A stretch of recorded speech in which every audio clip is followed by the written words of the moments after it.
ओ सजना नाल व्यापार न करिए, सजना नाल तुसां बोलना ते मागों बोलना, सजना नाल व्यापार न करिए,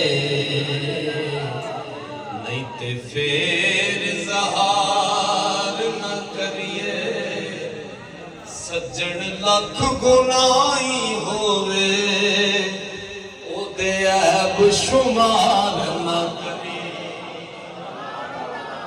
ओ सज्जन लख गुनाही होवे, ओदे ऐब शुमार न करे। ते सज्जन पावे